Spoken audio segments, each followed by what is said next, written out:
Good evening. This is Akashvani. I am Valsa Williams with the news at 9.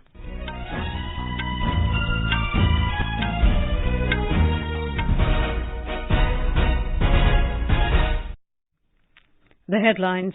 Prime Minister Narendra Modi praises role of teachers and schools for implementing national education policy in mission mode. Defence Minister Rajnath Singh inaugurates Civil 20 Summit in Jaipur, highlights the role of a robust and enlightened civil society for a functional democracy. 8 people killed in explosion in a firecracker factory in Tamil Nadu's Krishnagiri district. Heavy rain triggers landslides in Arunachal Pradesh and Jammu and Kashmir, disrupting highway traffic. In Summer World University Games, India win 3 gold medals on the opening day in Chengdu, China. And in cricket, second ODI between India and West Indies underway at Barbados. Prime Minister Narendra Modi today released the first installment of 630 crore rupees under the PM Schools for Rising India PM Shri scheme for 6,207 schools. He also released the education and skill curriculum books translated into 12 Indian languages. Addressing the gathering after inaugurating the 2-day Akhil Bharatiya Shiksha Samagam at Bharat Mandapam in New Delhi, the Prime Minister underlined the primacy of education to change the destiny of the nation. He pointed out that the country's education system has a huge role in achieving the goals towards which 21st century India is moving. Emphasizing the importance of the Akhil Bharatiya Shiksha Samagam, the Prime Minister said that discussion and dialogue are important for education. Mr. Modi talked about the highlights of the National Education Policy NEP 2020. He said education is being provided in vernacular languages under NEP, which is real justice to the students as they are being judged on the basis of merit and talent instead of the language. 3 साल पहले जब हमने राष्ट्रीय शिक्षा नीति की घोषणा की थी तो एक बहुत बड़ा कार्यक्षेत्र हमारे सामने था, लेकिन आप सभी ने राष्ट्रीय शिक्षा नीति को लागू करने के लिए जो कर्तव्य भाव दिखाया, जो समर्पण दिखाया और खुले मन से नए विचारों का, नए प्रयोगों का स्वीकार करने का साहस दिखाया, ये वाकई अभिभूत करने वाला है.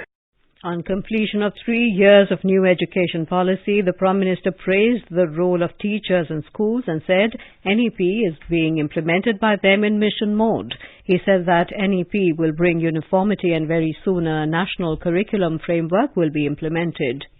राष्ट्रीय शिक्षा नीति के तहत नेशनल करिकुलम फ्रेमवर्क भी जल्द ही लागू हो रहा है. मुझे बताया गया है कि फाउंडेशन स्टेज यानी 3 से 8 साल के बच्चों के लिए फ्रेमवर्क तैयार भी हो गया है. बाकी के लिए करिकुलम बहुत जल्द ही हो जाएगा. स्वाभाविक तौर पर अब पूरे देश में सीबीएसई स्कूलों में एक तरह का पाठ्यक्रम होगा. इसके लिए एनसीईआरटी नई पाठ्यपुस्तकें तैयार कर रही है. 3री से 12वीं कक्षाओं तक लगभग 130 विषयों की नई किताबें आ रही है और मुझे खुशी है कि क्योंकि अब शिक्षा क्षेत्रीय भाषाओं में भी दी जानी है, इसलिए ये पुस्तकें 22 भारतीय भाषाओं में होगी. The National Education Policy was launched with a view to groom the youth and prepare them to lead the country in Amrit Kal. Defence Minister Rajnath Singh has said that a robust and enlightened civil society is essential for a functioning democracy. Mr. Singh was addressing the inaugural ceremony of Civil 20 Summit in Jaipur this evening. He said that civil societies enable the citizens to engage in deliberative dialogues and cooperative efforts outside the adversarial arena of electoral politics towards achieving national objectives. Mr. Singh said there are various sectors ranging from education to health sector, from gender equality to environment, where both governments and civil society institutions have worked hand in hand and achieved significant progress. The event was also attended by spiritual guru Mata Amritanandamayi, the chair of Civil 20, and many dignitaries from India and abroad. About 700 delegates are participating in the 3-day summit. Union Minister of Electronics and IT, Rajiv Chandrasekhar, has said the government is focusing on creating a resilient semiconductor ecosystem in the country. He said, besides chip assembling, manufacturing and research and development in the field of semiconductors are being encouraged in the country. He said India is aiming to become a semiconductor hub in coming years. He was talking to media on the sidelines of Semicon India conclave at Mahatma Mandir in Gandhinagar. हम जिस तरह से जा रहे हैं, आगे बढ़ रहे हैं प्रधानमंत्री मोदी जी की नीतियों के कारण, हम पहले 2014 में इलेक्ट्रॉनिक्स पूरे इंपोर्ट करते थे और आज हम मोबाइल फोन जैसे कैटेगरीज को हम एक्सपोर्ट कर रहे हैं। 2014 में हम नंबर 10 वाले स्थान पे थे इकोनॉमी, हम आज बने हैं 5वें नंबर में। और जैसे प्रधानमंत्री मोदी जी ने हाल ही में कहा कि तीसरे टर्म में देश को वो नंबर 3 पे खड़ा करेंगे एज ए इकोनॉमिक पावर। तो ये जो उनका एक विजन है कि भारत अगले 10-15 साल में एक विकसित देश बने, उसी का एक बहुत अच्छा एग्जाम्पल है सेमिकॉन इंडिया बनाना भारत को। Earlier in the day, the Ministry of Electronics and IT announced 2 semiconductor design startups under the Semicon India Future Design DLI scheme. In Tamil Nadu, 8 people, including 3 women, were killed in an explosion at a firecracker manufacturing unit at Parayapettai in Krishnagiri district today. Police said the sudden explosion that occurred in the firecracker manufacturing godown left many injured. Nearby houses and some shops were also damaged due to its impact. Rescue teams were rushed to the spot.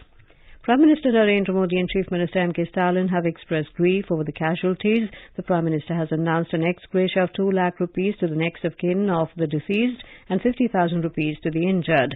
Chief Minister Stalin also announced a solatium of 3 lakh rupees each to the families of the deceased. He also announced a compensation of 1 lakh rupees each to the seriously injured and 50,000 rupees for those who sustained minor injuries. This is Akashvani giving you the news. For quick news updates round the clock, follow us on our Twitter handle at AIR News Alerts. Prime Minister Narendra Modi will share his thoughts with the people of the country and abroad in the Mann Ki Baat program on Akashvani at 11 a.m. tomorrow. It will be the 103rd episode of the monthly radio program. The program will be broadcast on the entire network of Akashvani and Doordarshan and live streamed on the YouTube channels of Akashvani and DD News. Lok Sabha Speaker Om Birla has appealed to the people of Manipur to maintain peace and harmony due to the ongoing unrest in the northeastern state. He was speaking after the opening of Commonwealth Parliamentary Association meeting for the Northeast legislators at Rilbong in Meghalaya today. Mr. Birla inaugurated the 20th annual conference of the Commonwealth Parliamentary Association India region. The conference will deliberate on natural disasters and strategies for management with special reference to the Northeast region. A team of Indian National Development Inclusive Alliance INDIA comprising 21 members of Parliament and other 4 members arrived at Imphal today. The visiting group comprises Congress leader Adhir Ranjan Chaudhary, Gaurav Gogoi, Trinamool Congress leader Sushmita Dev, TMK leader Kanimori, NCP leader PP Ahmed Faisal, AAP leader Sushil Gupta and RJD leader Professor Manoj Kumar Jha, among others. The team visited Churachandpur district today and interacted with the representatives of civil society organizations, inmates of relief camps and affected families. Later, the team visited Bishnupur and Imphal West districts and interacted with the inmates of relief camps opened in these districts. In Manipur, a public peace rally was held at Imphal today. 5 resolutions were taken in a meeting which took place after the rally. The resolutions include convening Manipur Assembly session before the 5th of next month to discuss the ongoing ethnic crisis in the state, abolition of foreigner Chin Kuki narco-terrorists from Manipur, no separate administration in the state, and implementation of NRC in the state. Thousands of people participated in the rally. Meanwhile, police conducted search operations in the vulnerable and fringe areas of the state in the last 24 hours and recovered arms and ammunition and 3 bombs. A police report said 131 checkpoints were installed in different districts of Manipur and movement of more vehicles with essential items on 2 national highways has been ensured with security convoy. Today is World Tiger Day. India's tiger population is estimated to be 3,925 with an annual growth rate of 6.1% per annum. This was revealed in a report released by Minister of State for Environment, Forest and Climate Change, Ashwini Kumar Chaubey, on the occasion. Last year, during the celebration of 50 years of the Project Tiger at Mysuru, Prime Minister Narendra Modi had declared the minimum tiger population of 3,167, which is the population estimated from the camera-trapped area. The Environment Ministry said further analysis of data done by the Wildlife Institute of India from both camera-trapped and non-camera-trapped tiger presence areas suggested that the upper limit of the tiger population is estimated to be 3,925 and the average number is 3,682 tigers, reflecting a commendable annual growth rate of 6.1% per annum. Our correspondent reports that India currently harbours almost 75% of the world's wild tiger population. The largest population of tigers is found to be in Madhya Pradesh with 785 in number, followed by 563 in Karnataka, 560 in Uttarakhand and 444 tigers in Maharashtra. As per the report, the tiger abundance within the tiger reserves is the highest of 260 tigers in Corbett, followed by 150 in Bandipur and 141 tigers in Nagarhole. Various tiger reserves have shown remarkable growth while others faces challenges. The report highlights that 35% of the tiger reserves urgently require enhanced protection measures, habitat restoration and subsequent tiger reintroduction. With Pallavi, this is Anand Kumar for Akashvani News. Ashura Muharram was observed with due reverence and solemnity in various parts of the country today. The day marks the martyrdom of Prophet Muhammad's grandson, Hazrat Imam Hussain, and his companions who laid down their lives for upholding truth, righteousness and justice in Karbala. Tazia processions were taken out to mark the occasion, which were buried later in the evening at designated places. Majlis or religious meetings were also organized. In Arunachal Pradesh, landslides have been reported at various places along the highway between Pasighat and Pangain in the Siang region. Communication lines along the route snapped since yesterday. The Siang District Administration has issued a travel advisory for commuters to avoid the highway. Heavy downpour in the region has also triggered fresh landslides along Pasighat-Kiong Road between Ponging and Mariang. Earth slips triggered by incessant rain have also been reported from Upper Subansiri district. Met Department has issued orange alert in East Siang district and Lower Dibang Valley till tomorrow.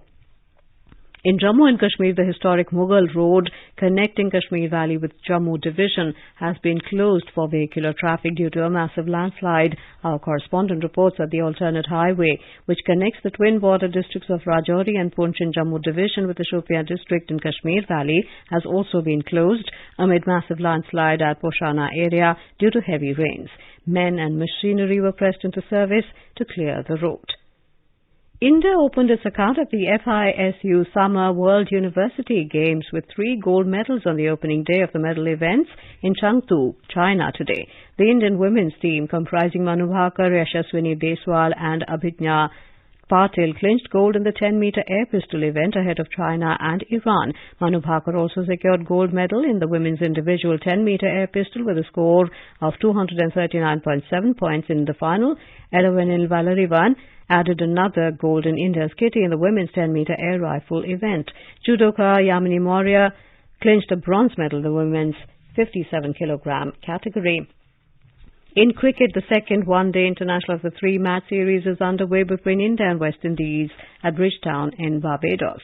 Put to bat first, India were 113 for 5 in 24.1 overs when rain stopped the play. Hardik Pandya is leading India in place of Rohit Sharma. And now, before we end the bulletin, the headlines once again. Prime Minister Narendra Modi praises role of teachers in schools for implementing national education policy in mission mode. Defence Minister Rajnath Singh inaugurates Civil 20 Summit in Jaipur, highlights the role of a robust and enlightened civil society for a functional democracy. 8 people killed in explosion in firecracker factory in Tamil Nadu's Krishnagiri district. Heavy rain triggers landslides in Arunachal Pradesh and Jammu and Kashmir, disrupting highway traffic.